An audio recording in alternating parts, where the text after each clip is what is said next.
Arne, what are your thoughts on that? Another disappointing loss. That's clear. Another game similar to the Palace game, although the game was completely different because the playing style of both teams are completely different, but not similar to the Palace game, where in the first half I think we played not our best football, but still were able to create 3 big chances. They've only had one and they've immediately scored it, which was completely different to the Palace game, where Palace created a lot of chances in the first half. And the second half performance, like in Palace, I liked. We've created more than enough chances to score more than 1 goal last week and today. And when we did, I think there was a period of the game where I felt now we're going to win it. We came a lot of times very close with chances, but also with moments where we had a 4 versus 3 in our favour, not outplaying it well enough in the last pass, but and in the last 10 minutes it was an end-to-end game. Both teams could have won it, and we didn't, and Chelsea did.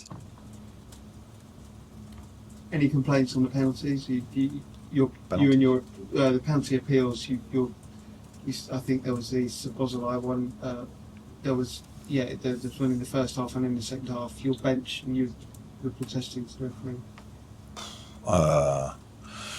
I think you mean in the second. The Reece James. The second half when Alex tried to go for the ball and he felt an arm in his head. Yeah, unfortunately we don't play Champions League because this week in the Champions League there was a penalty.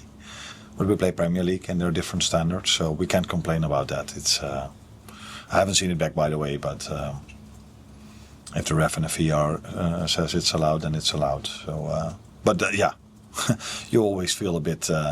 Frustrated, maybe that's the right word, if you've conceded a penalty like this during the week, but that's not fair because that's 2 different competitions.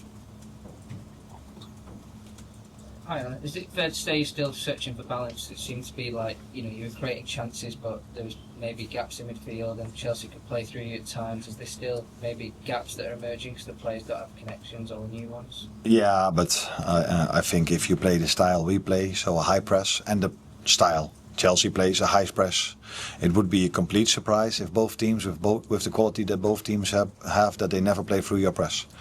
So that would be unrealistic. So you go here to Stamford Bridge with them having 8 injuries.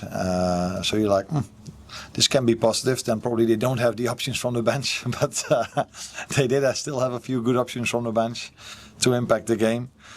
So it would be unrealistic to expect that if you play Chelsea that want to play out from the back, that they never play through your press, as we played through their press as well. And do you think that Alexander Isak and Mo Salah are building a connection? The front 3 maybe didn't always connect at times, especially in the first half? The more they play together, the more they will connect. But the first half, we what we had to do better. I think that's what you saw in the second half. Already a little bit from the start, but especially after I had to take Konate off because he felt his quad. When Ryan started to play in that position, we were able to get our attackers much more in promising situations, much more than the first half. So for me, it wasn't the disconnection or the time we need for the forwards to do better. I think the first half was mainly that we had to do better in build-up. And that's what we did. More and more in the second half, and that's why we created also so many good moments, chances, and moments that we could have created much more. Arne, obviously when you lose, there's going to be much more focus on all the changes in the summer, the new attackers. But I mean, how close do you have this team to what you wanted, to your ideal image of it? I think you're never close to your ideal. You have to work really hard to reach a certain level, and then it's very hard in football because you also play against very good teams to keep that level in going, and what I mean with that is consistency.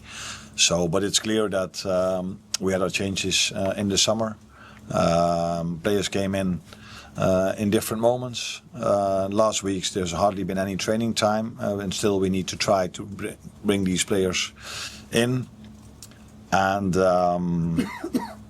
if the result would have been better today with a draw or a win, which was both possible. I don't say we deserved it. A draw we definitely deserved, but then we would have had a great start to the season if you take into account everything that what happened in the summer in Liverpool. Can you tell us what happened to Konate, and is it a big injury? I don't know if it's a big injury, but what I do know is that he limped. Is that the right English word? A little bit. And when I asked him, he said, "Yeah, I feel my quad a little bit." I said, "Okay," but then for me, all alarm bells go off because in another sprint, then you never know if that is going to go good. Is that the way to say it? So it was already also a substitution that I had in mind, maybe for a few minutes later or a little bit later, because the right centre-back had a lot of ball possession, and we needed to create from that position, and we all know that Ryan is quite good in that.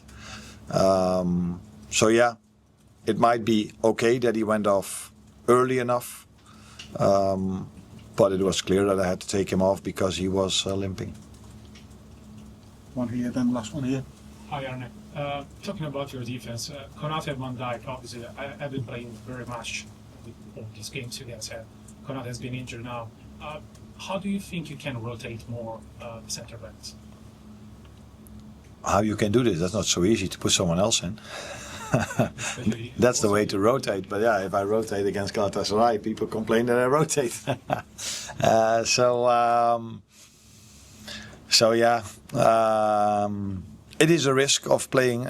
We were just talking about Konate. He's playing 3 games now in 7 or 8 days with 4.5 hour flight up and down. So yeah, that's true. But yeah, that is the balance you need to find. Playing a tough game against Palace that play only long balls, and every ball, every corner kick is dangerous.